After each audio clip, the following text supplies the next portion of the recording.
أعوذ بالله من الشيطان الرجيم بسم الله الرحمن الرحيم السلام عليكم ورحمة الله تعالى وبركاته الحمد لله رب العالمين والصلاة والسلام على أشرف الأنبياء والمرسلين وعلى آله وصحبه أجمعين رب اشرح لي صدري ويسر لي أمري واحلل عقدة من لساني يفقه قولي.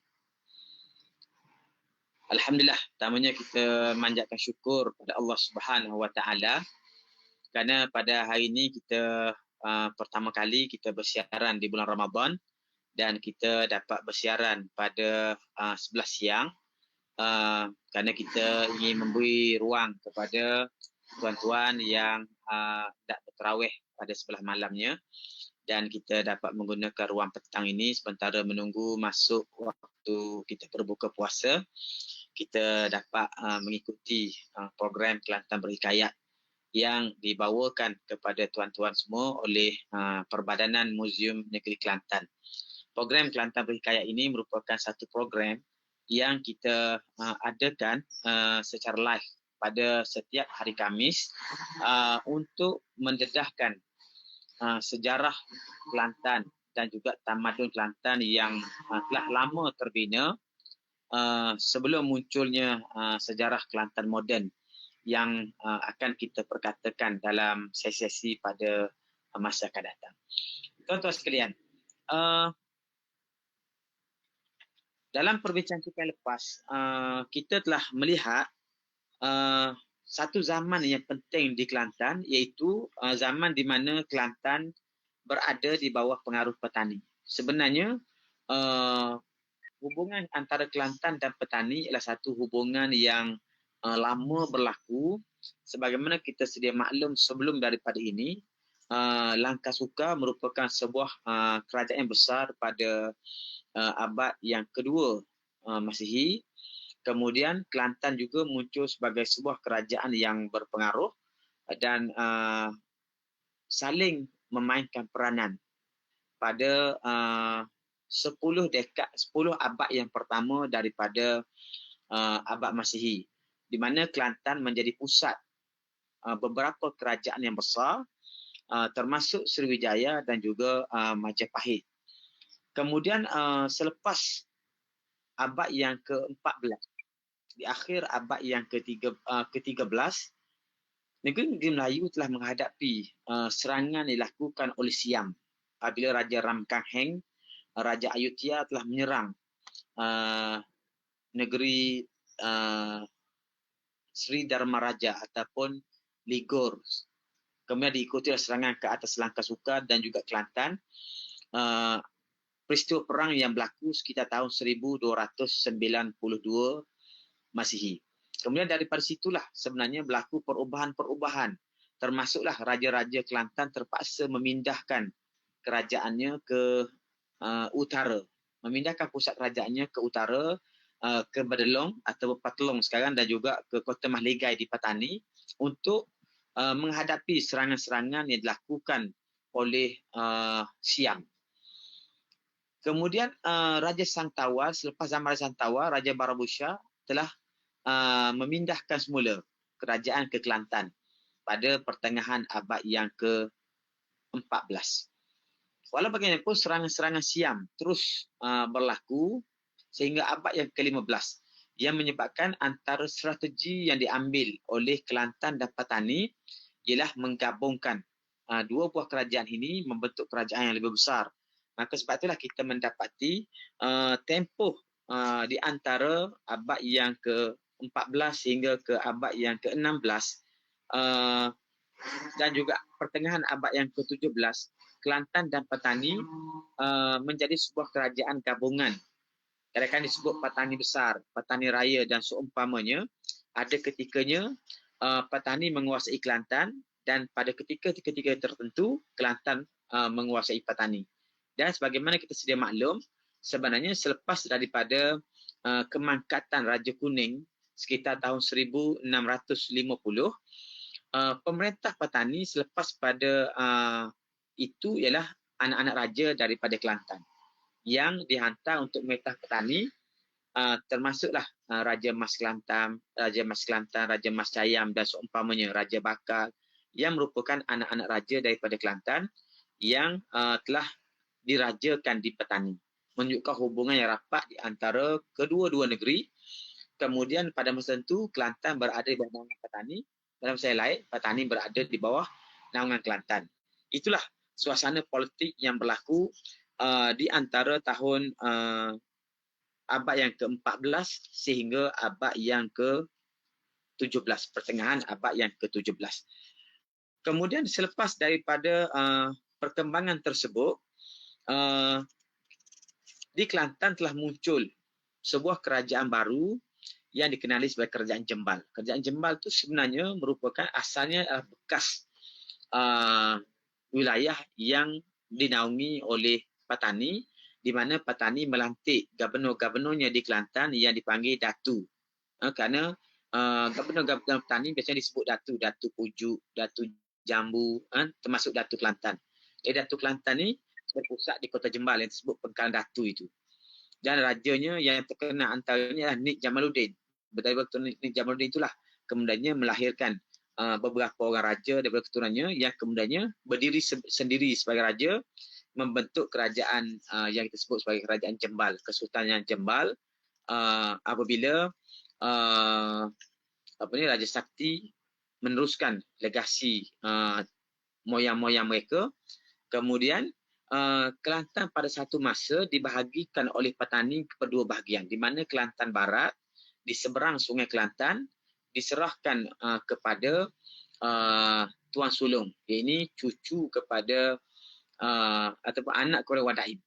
Tuan Sulong ni anak pada Wadaim, menjadi raja di Kelantan Barat berpusat di Kota Kubang Labu. Kemudian di Kelantan Timur, di sebelah timur Sungai Kelantan, kerajaan kekal dipegang oleh Raja Sakti berpusat di Kota Pengkalan Datu. Jadi ada dua kerajaan di kedua-dua belah Sungai Kelantan itu. Itulah keadaan yang berlaku ketika awal abad yang ke-18, sekitar tahun 1713 lebih kurang. Dan kemudian daripada latar belakang itu, kita mendapati bahawa berlaku juga pergolakan politik di mana raja di Kelantan Barat yang berpusat di Kota Kubang Labu pernah cuba menguasai Kelantan Timur yang berpusat di Kota Pengkalan Datu. Maka daripada situlah pada tahun 1733 dicatatkan Raja Kelantan Barat Long Muhammad, iaitu putera kepada Tuan Sulong, telah menyerang Kota Pengkalan Datu, yang akhirnya menyebabkan bapa saudaranya iaitu Long Besar ataupun Tuan Besar, Long Bahar Tuan Besar, terbunuh dalam peperangan tersebut. Ada juga catatan-catatan yang mengatakan bahawa peristiwa yang berlaku itu kedua-dua kerajaan sebenarnya mempunyai kedudukan atau pusat kerajaannya berada di pinggir Sungai Kelantan. Ada dakwaan-dakwaan atau rekod-rekod yang menyebutkan bahawa sebenarnya pada zaman Long Bahar lagi Kota Galuh telah dibina, iaitu sebuah kota yang terletak di tebing sebelah timur Sungai Kelantan, sedangkan Kota Kota Kubang Labu terletak di tebing sebelah barat, di Kota Baru sekarang, ataupun lebih tepatnya di Pengkalan Galuh itu lebih kurang sekitar tapak Istana Kota Lama sekarang. Sudah berdiri istana ataupun kota yang menjadi pusat pentadbiran Long Bahar, iaitu suami kepada Raja Pah. Walaupun bahagian Kota Jembal, Kota Seneng dan lain-lain masih berfungsi, terutamanya menjadi kota untuk Raja Muda Kelantan seperti Tuan Kundur, tetapi disebutkan bahawa pusat pentadbiran bagi kerajaan di Kelantan Timur sudah pun dipindahkan ke tebing Sungai Kelantan. Maka dalam krisis pada tahun 1733 ini, Long Bahar telah terbunuh selepas baginda mangkat, dan dikebumikan di Langgar Buruk ataupun Gong Cepo itu, penggantinya menjadi persoalan. Di mana Long Bahar telah meninggalkan beberapa orang putera. Antara putera-putera beliau, putera baginda ialah pertama Long Sulaiman yang lebih tua, merupakan puteri kepada anak kepada Raja Mas Kelantan dengan Long Bahar. Adapun beberapa putera yang lain adalah dengan Raja Pah atau Raja Sarifah, anak kepada Sultan Umar Jembal. Seperti Sultan Yunus dan juga Raja Muda Long Ain ataupun dikenal sebagai Tuan Kundur. Ini putera-puteranya. Selepas kemangkatan Long Bahar, usaha Long Muhammad untuk menguasai Kelantan Timur sebenarnya terhalang apabila anak-anak atau putera-putera Long Bahar berjaya membentuk semula kerajaan baru.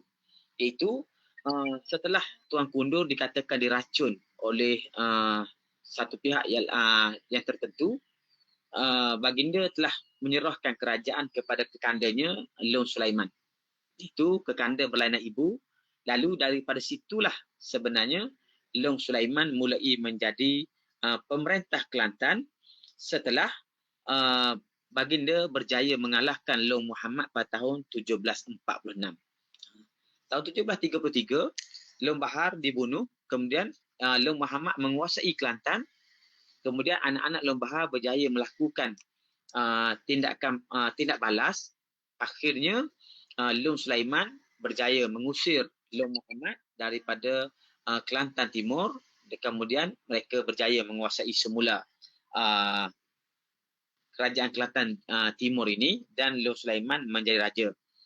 Dan apabila Long Sulaiman menjadi raja, ketika ini sebenarnya salah seorang daripada putera Long Bahar, iaitu Sultan Yunus. Sultan Yunus ataupun Nik Yunus sebenarnya seorang putera yang telah menjadi menantu kepada Raja Patani dan pernah dilantik menjadi Datu Carakan.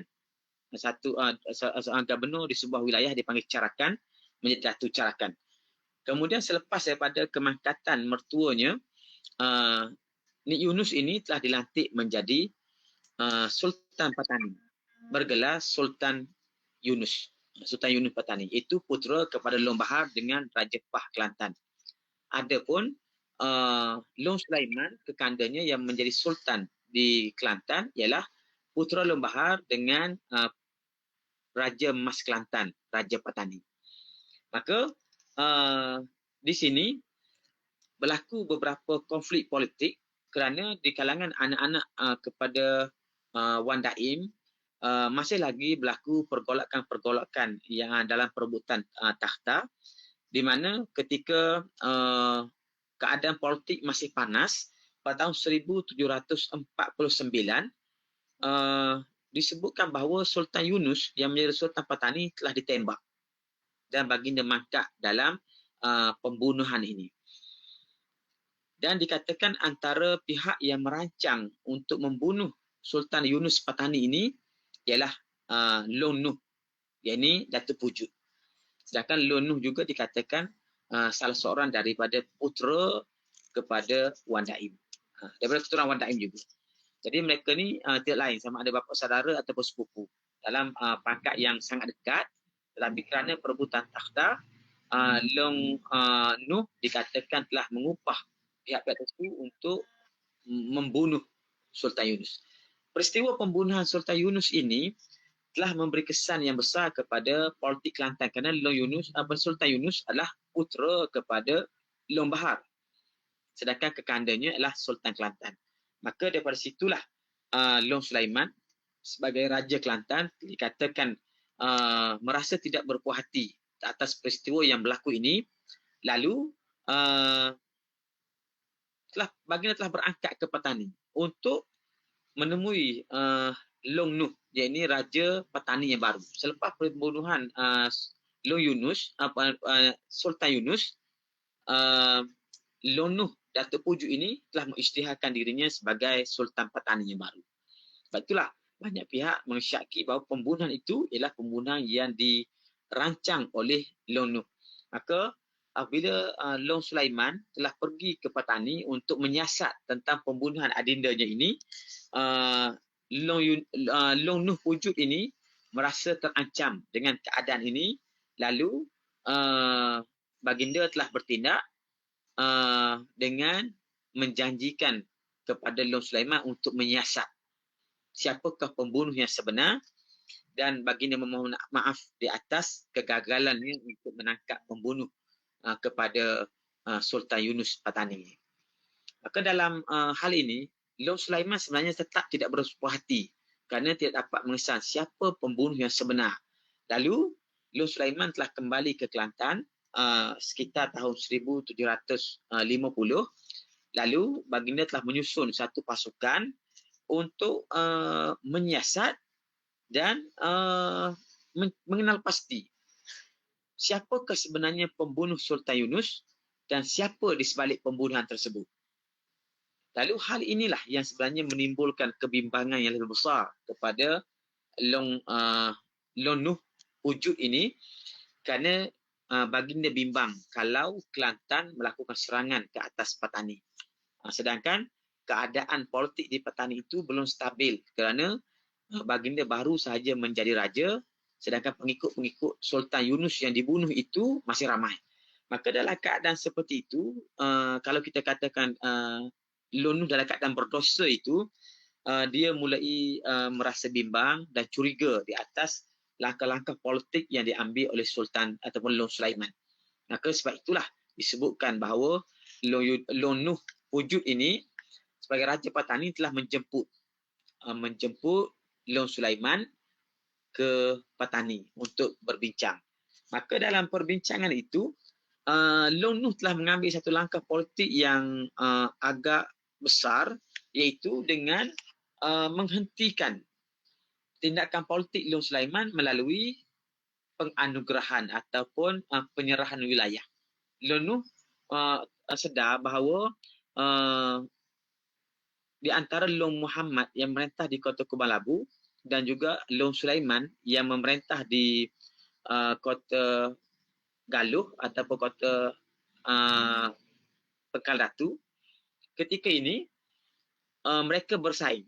Maka Long Nuh telah bertindak melepaskan haknya ke atas Kelantan Barat dan melucutkan kekuasaan Long Muhammad, lalu diserahkan Kelantan Barat itu kepada Long Sulaiman. Maka inilah pertama kali dalam sejarah Kelantan, selepas beberapa ketika berlaku perpecahan wilayah dan seumpamanya, pertama kali dapat digabungkan seluruh wilayah Kelantan di bawah satu pemerintahan. Sebelum ini kita telah dengar bagaimana di Kelantan itu sebenarnya wujud beberapa pemerintahan yang kecil-kecil, termasuk ada raja di Kota Mahligai, ada raja di Salor, ada raja di Kota Jelasin, dan juga kerajaan yang lebih awal itu terletak di kota Tanah Serdas Kebun Bunga selain daripada kota Perang Datu. Maka melalui penyerahan wilayah ini pada tahun 1750 kepada Long Sulaiman, seluruh wilayah Kelantan ini sama ada wilayah yang dulunya dikuasai oleh Cik Siti Wang Kembang ataupun wilayah-wilayah lain yang dikuasai oleh Tuan Sulong di barat, di Kelantan Barat, dan juga wilayah yang dikuasai oleh Jembal di Kelantan Timur telah digabungkan membentuk satu negeri yang lebih besar, menjadi Kelantan yang besar. Dan dengan penyerahan ini juga menandakan pertama kali sejak daripada pergolakan politik yang berlaku kerana serangan-serangan Siam dan penggabungan antara Kelantan dan Petani yang berlaku pada abad yang ke-17. Pada abad yang ke-18 ini, itu sekitar tahun 1750, Kelantan Timur telah menguasai Kelantan Barat.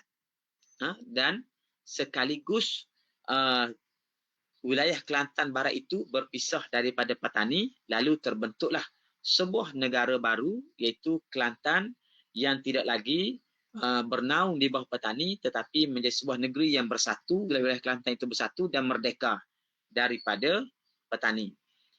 Artinya sebelum ini, sejak daripada penggabungan yang berlaku pada tahun 1619 sehingga 1750, jumlahnya selama 131 tahun. Kelantan berada di bawah naungan petani. Sekarang, Kelantan sudah berada di bawah penguasaan kerajaan yang berpusat di Kota Pangkal Datu. Ada beberapa catatan yang menyebutkan, antaranya mengatakan bahawa Long Sulaiman selepas daripada baginda berjaya menguasai semua wilayah ini, selepas tindakan-tindakan politiknya ke atas petani, telah memindahkan kerajaannya daripada Kota Pangkal Datu ke Kota Kubang Labu, berkerajaan di Kota Kubang Labu. Walaupun ada juga pendapat-pendapat yang mengatakan berdasarkan rekod-rekod, termasuk berdasarkan surat-surat yang dikirimkan kepada Francis Light pada tahun 1786. Ketika ini sebenarnya menunjukkan bahawa selain daripada Kota Kubang Labu, ada sebuah lagi kota yang wujud di Pangkalan Galuh. Kota Pangkalan Galuh. Kota Pangkalan Galuh yang saya sebutkan awal tadi, iaitu kota yang terletak di tebing sebelah timur. Tebing sebelah timur Sungai Kelantan. Kota Kubang Labu sebelah barat. Sebenarnya di sebelah timur itu lebih strategik dari segi pertahanan kerana kota di sebelah barat itu terdedah pada ancaman serangan-serangan daripada petani berbanding dengan kota di sebelah timur.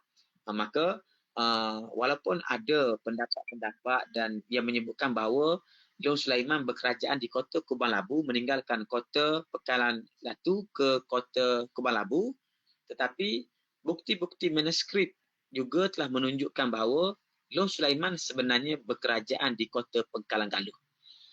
Dan ini dikuatkan lagi dengan kemunculan kubur-kubur raja yang dikenal pasti, antaranya kubur Long Bahar, kubur Raja Pah.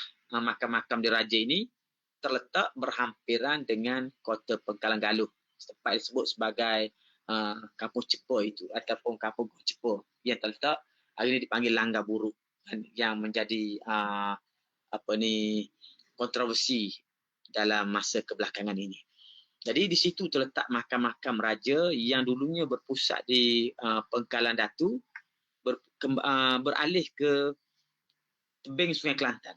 Maka ini menjadi satu bukti yang agak kuat bahawa sebenarnya kota Raja Long Sulaiman itu ialah berpusat di tebing sebelah timur yang dipanggil Kota Pangkalan Galuh. Walaupun dalam catatan teman-teman hikayat-hikayat menyebut bahawa Kota Pangkalan Galuh itu dibina oleh Long Yunus, iaitu putera kepada Long Sulaiman.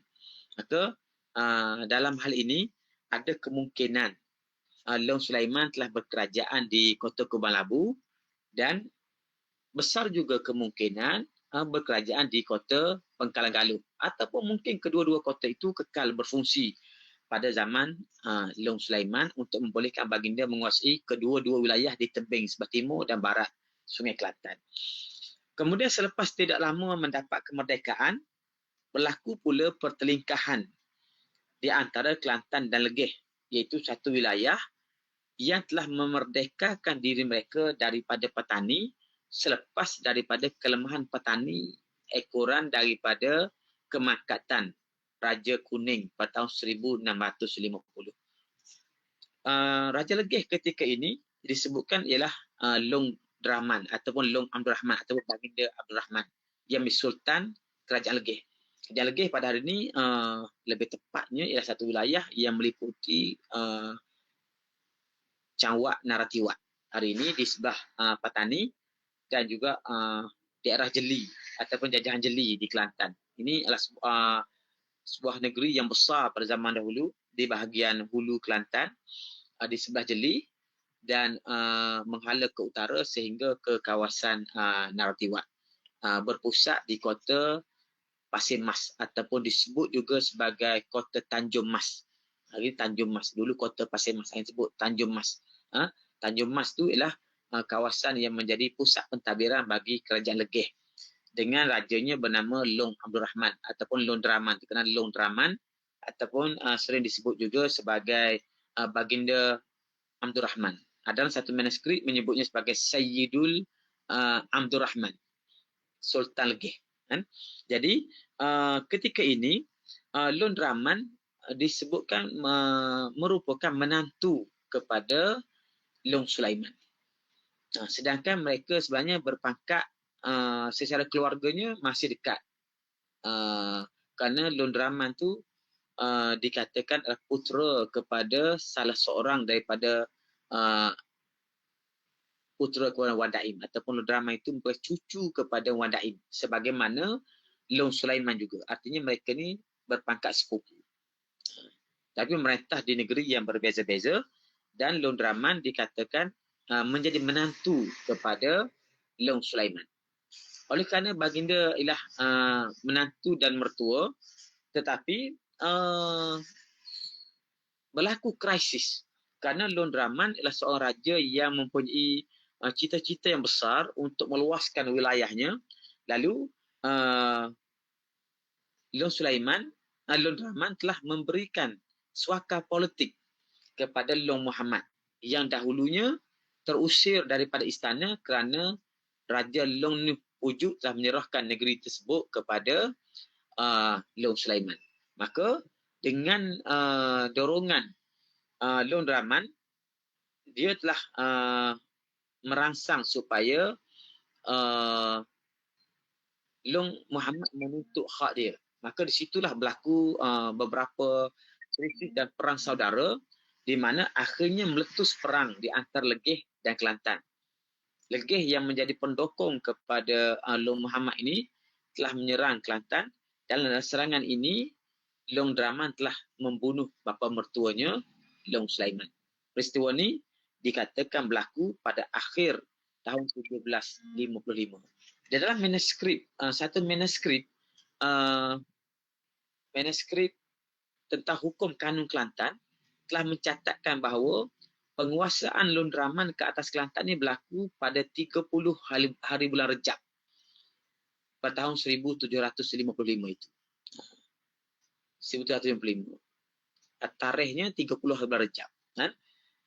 Iaitu bersamaan sekitar bulan Disember tahun 1755.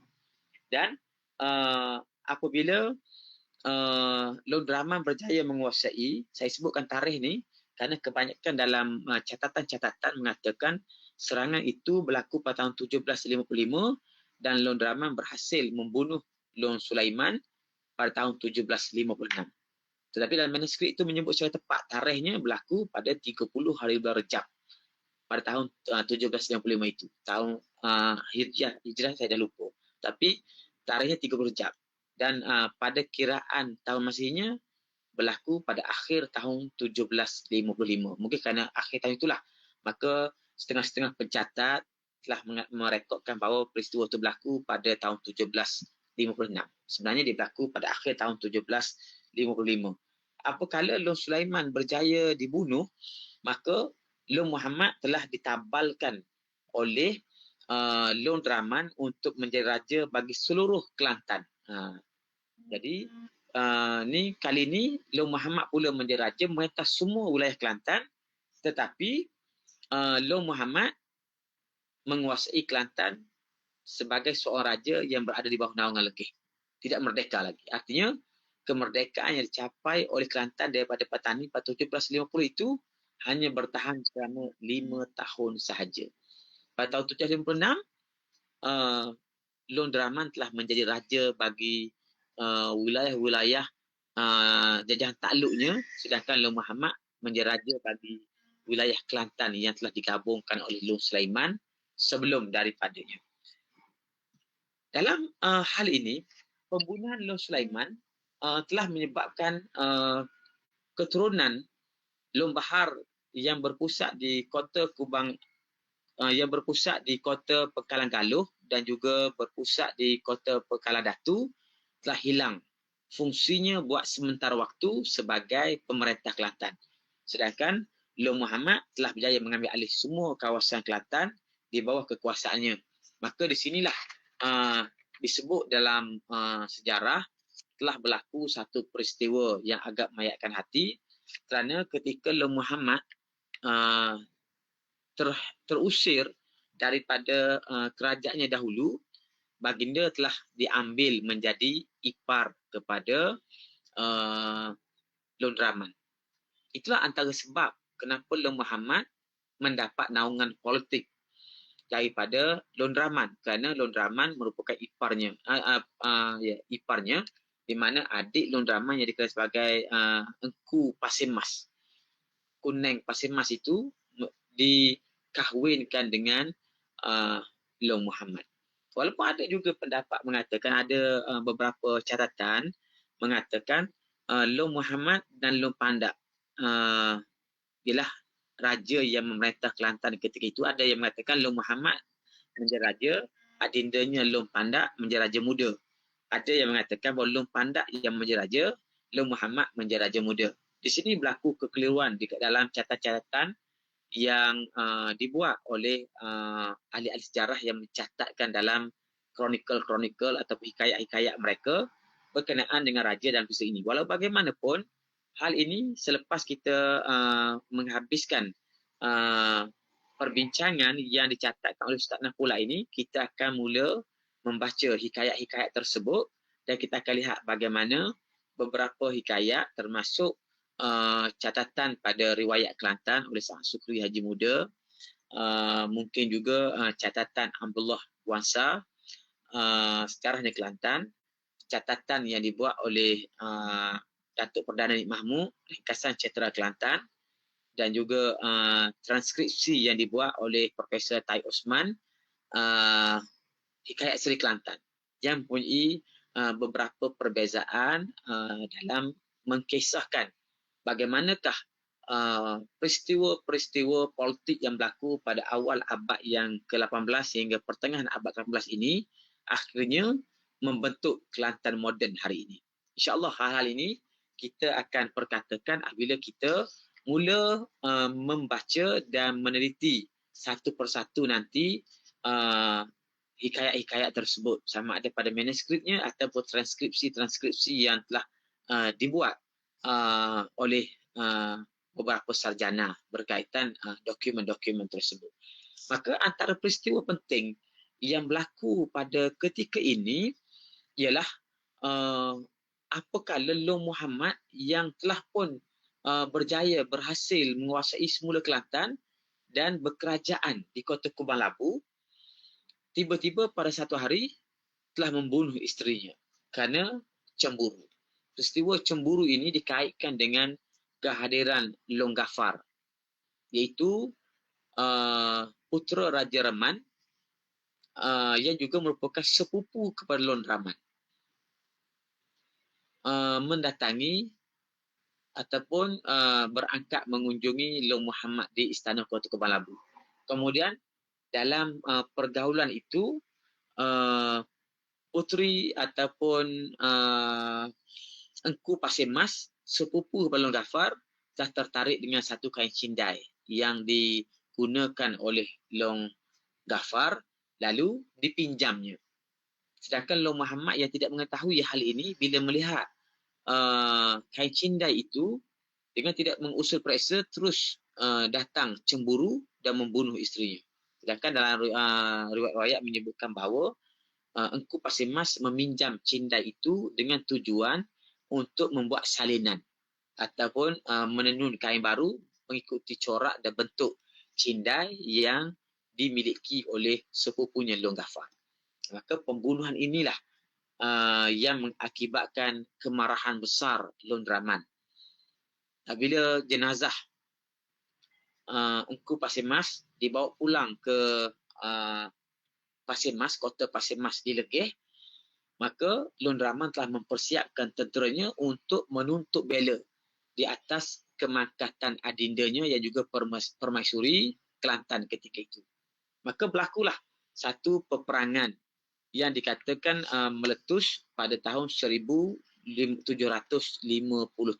Hanya berselang antara setahun ataupun 2 tahun sahaja selepas pertabalan semula Long Muhammad sebagai Raja Kelantan.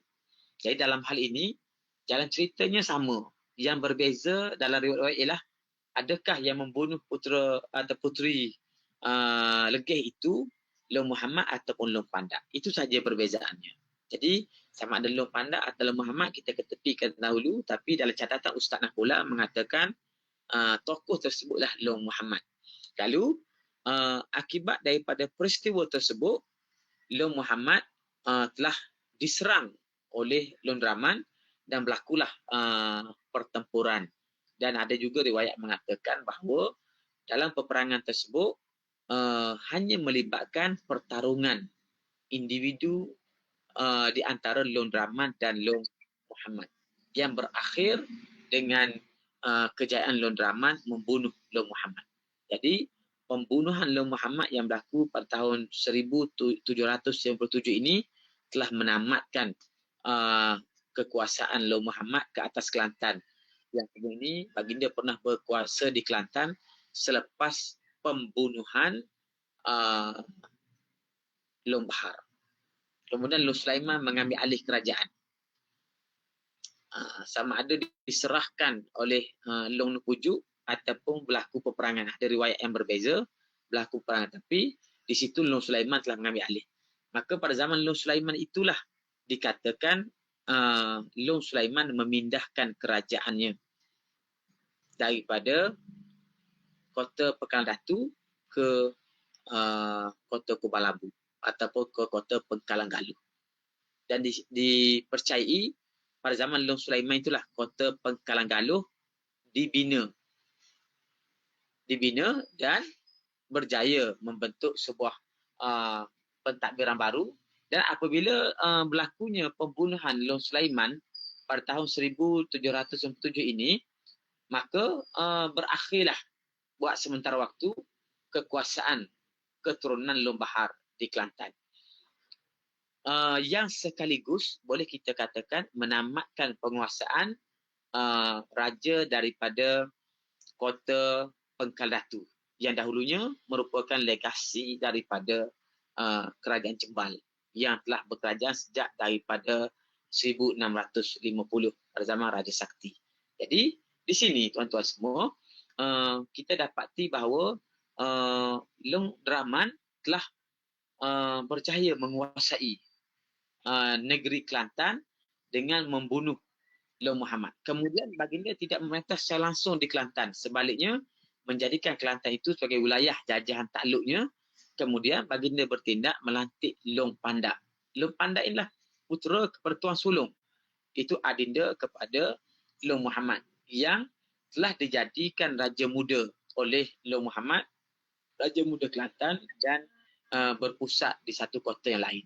Maka di sini Long Pandak telah diberikan kekuasaan oleh Long Draman untuk memerintah Kelantan sebagai gubernur yang bernaung di bawah kerajaan Legeh pada tahun 1757. Ada catatan yang mengatakan antara langkah politik penting yang diambil oleh Long Pandak ialah dengan mengambil putera Long Sulaiman, iaitu Long Yunus, untuk dijadikan anak angkatnya di istana kota Kubalabu. Maka di sinilah Long Yunus telah mula membangunkan pengaruh politiknya apabila baginda menjadi anak angkat kepada Long Pandak. Maka ketika Long Pandak memerintah itu, Long Yunus telah berdiam di istana tersebut beberapa ketika. Sedangkan beberapa tokoh yang lain yang muncul dalam era tersebut, iaitu di antara tahun 1755 sehingga 1762, antara tokoh-tokoh yang muncul iaitu yang pertama Mandumis ataupun dikenali dengan Tuan Kamis. Iaitu Tuan Kamis ni iaitu putera kepada Tuan Kundur, cucu kepada Raja Long Bahar dengan Raja Pah Kelantan. Soal lagi tokoh ialah Penghulu Adas. Penghulu Adas ni adalah seorang putera ataupun seorang bangsawan yang tidak berasal daripada Kelantan, tapi disebutkan dalam manuskrip peringatan Lundang penghulu adas inilah seorang bangsawan, anak bangsawan yang berasal daripada Siak. Kemudian telah diambil menjadi menantu ataupun menjadi ipar kepada Tuan Khamis, menjadi menantu kepada Raja Muda Long Ain ataupun Tuan Kundur. Maka dalam kelompok mereka ini, Mandomis adalah sepupu kepada Long Yunus. Kerana Long Yunus adalah putera kepada Long Sulaiman, sedangkan Mandomis putera kepada Raja Muda Long Ain ataupun Tuan Kundur, yang kedua-dua bapa mereka itu ialah Raja Long Bahar. Kemudian ada banyak juga catatan mengatakan bahawa seorang lagi tokoh yang penting dalam peristiwa ini ialah Long Ghaffar, iaitu putera kepada Raja Reman yang disebut sebagai sepupu kepada Long Rahman, tetapi banyak juga catatan mengatakan baginda juga sepupu kepada Long Yunus. Jadi kebanyakan raja-raja Kelantan ketika ini, baik di Kelantan, di Kelantan Barat, Kelantan Timur, di Legeh, di Reman, bahkan di Patani juga, boleh katakan hampir semua mereka bertalian darah dengan Wan Daim, Datuk Pujuk ataupun dikenal sebagai Datuk Pekan Tua yang memerintah di sekitar akhir zaman Raja Kuning. Jadi putera-putera Wan Daim ini telah menjadi tokoh-tokoh politik yang penting pada abad yang ke-18. Jadi bila kita meneliti sejarah Patani, sejarah Legeh, sejarah Reman, sejarah Kelantan Timur, sejarah Kelantan Barat, watak-watak yang berperan besar dalam pergolakan politik itu ialah daripada keturunan Wan Daim. Maka di sinilah kita dapati bahawa berlaku pergerakan politik yang dibuat oleh Long Ghaffar dan juga Long Yunus dibantu oleh Tuan Khamis dan juga penghulu adas untuk mendapatkan semula kerajaan yang dahulunya milik bapa mereka, ayahanda kepada Long Yunus, iaitu Long Sulaiman. Maka dalam pergolakan-pergolakan ini akhirnya menimbulkan perang saudara yang baru, dikatakan meletus sekitar tahun 1764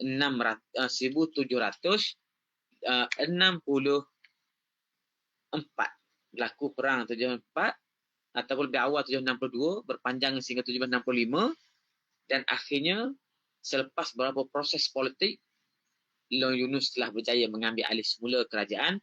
Setelah peperangan itu bukan sahaja berjaya membunuh Long Pandak, tetapi turut membunuh Long Rahman, Raja Legeh. Jadi pada zaman inilah kita mendapati bahawa perubahan politik Kelantan daripada zaman Patani kepada zaman Kelantan Merdeka yang bermula daripada tahun 1750, itu bermula dengan kemerdekaan, kemudian penggabungan seluruh wilayah Kelantan yang ada hari ini kecuali wilayah dikuasai Legeh, iaitu kawasan Jeli sekarang.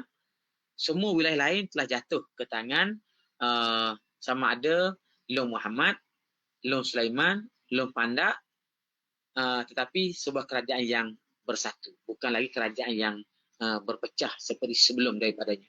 Kemudian daripada situlah membentuk tapak untuk pembentukan kerajaan Kelantan moden yang dipimpin oleh Long Yunus. Jadi dalam hal ini kerajaan Long Yunus, dinasti Long Yunus yang memerintah sehingga hari ini, dia bermula dengan pergolakan politik selepas berakhirnya zaman Raja Kuning di Patani dan juga berakhirnya zaman kekuasaan Jembal di Kelantan.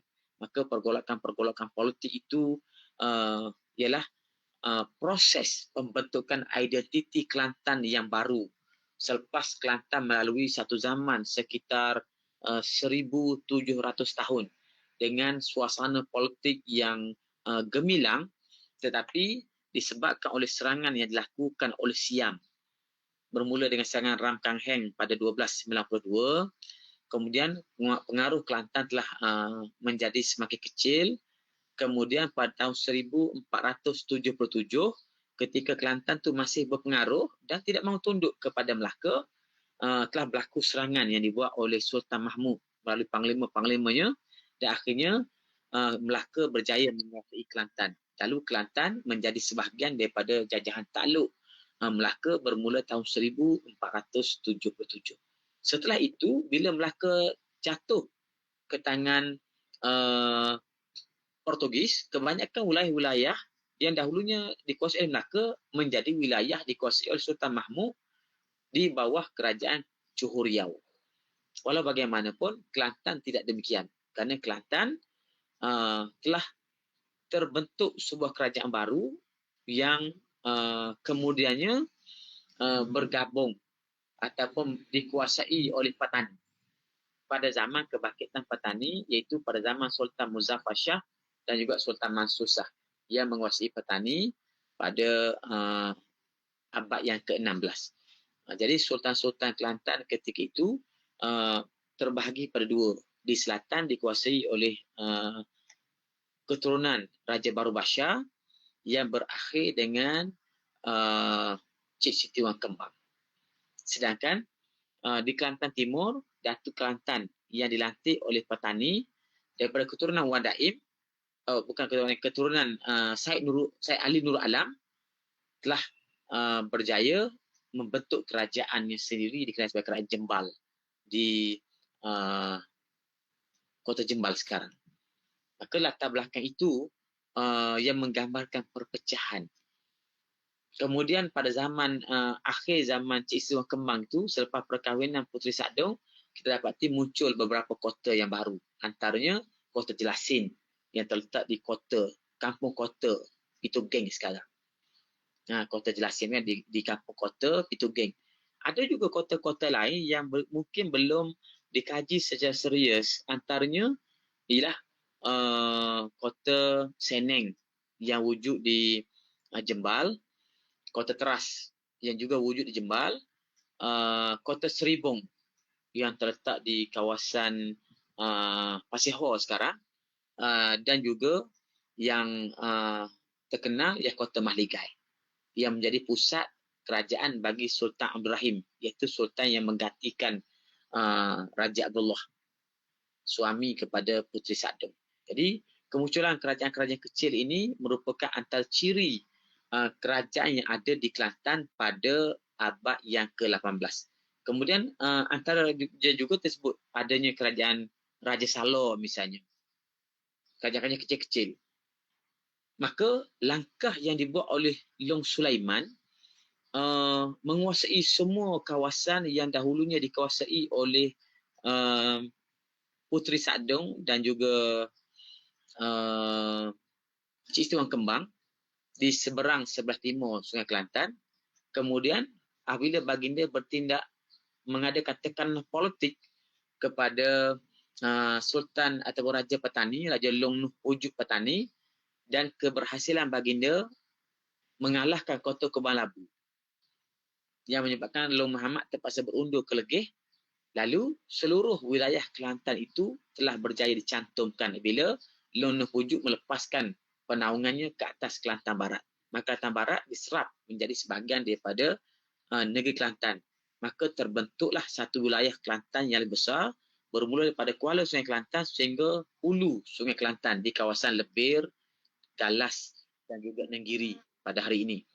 Dan satu-satunya kawasan yang tidak dikuasai oleh Kelantan ialah kawasan Jeli, daripada Sungai Santan sampai ke Sempadan Reman, kerana kawasan itu merupakan bahagian daripada jajahan takluk Kerajaan Legeh. Tetapi satu bahagian lain yang dikuasai oleh Kelantan iaitu kawasan daripada Sungai Golok sampai ke Sungai Padi, membawa ke pantai daripada Tabal, Kuala Tabal sampai ke Sempadan Negeri Legeh. Itu merupakan negeri Kelantan dahulu, satu masa dulu. Kemudian selepas peristiwa Perjanjian Bangkok pada 1909, persempadanan semula telah dibuat oleh Inggeris dan Siam, di mana sempadan itu dikira daripada Sungai Golok. Maka Sungai Golok itulah menjadi sempadan yang baru yang menyebabkan Tabal, Kuala Tabal ataupun Tabal Tempoyok telah menjadi wilayah Siam hari ini atau wilayah Thailand. Beralih kepada wilayah Thailand, Sungai Padi, Pekan Golok sendiri sampai ke Wing. Itu dulu wilayah Kelantan yang telah diserahkan kepada Siam. Adapun beberapa kawasan yang milik Kerajaan Legeh, yang hari ini pusat Kerajaan Legeh itu berada sebelah Thailand, iaitu bermula daripada Bukit Bunga, Bukit Tar, sempadan Bukit Bunga dan Bukit Tar atau Bukit Tar itu kan, Bukit Tar, sampai ke hulu Sungai Golok, yang hari ini kita sebut sebagai daerah Jeli ataupun jajahan Jeli. Itu adalah wilayah Legeh yang telah diserahkan kepada Kelantan sebagai pertukaran kepada wilayah Sungai Padi dan juga Tabal. Golok dan Tabal itu yang telah diserahkan kepada Siam. Maka terbentuklah sempadan baru Kelantan yang ada hari ini. Apa yang penting di sini yang kita nak sebutkan ialah proses politik yang berlaku pada abad yang ke-18 ini menjadi asas kepada pembentukan Kelantan sebagaimana yang ada pada hari ini, sama ada dari segi wilayah politiknya dan juga penguasanya.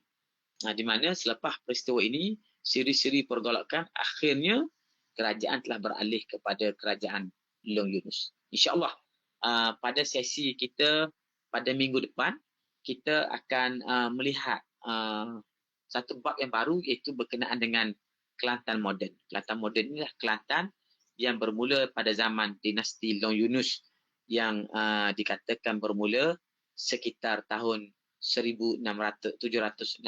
Walaupun ada beberapa pendapat yang lain yang menyebutkan Long Yunus berkerajaan lebih lewat daripada itu, sebagai yang disebut oleh antaranya Rahmat Saripan dalam kajiannya mengatakan bahawa Long Yunus bukan berkerajaan mulai 1765, tapi pada satu tempoh yang lain yang lebih lewat daripada itu. Walau apapun pandangan-pandangan para pengkaji, yang penting pada kita, Long Yunus selepas baginda membentuk kerajaan dan menggabungkan semua wilayah ini bawah kekuasaannya, maka terbentuklah Kelantan moden yang ada pada hari ini.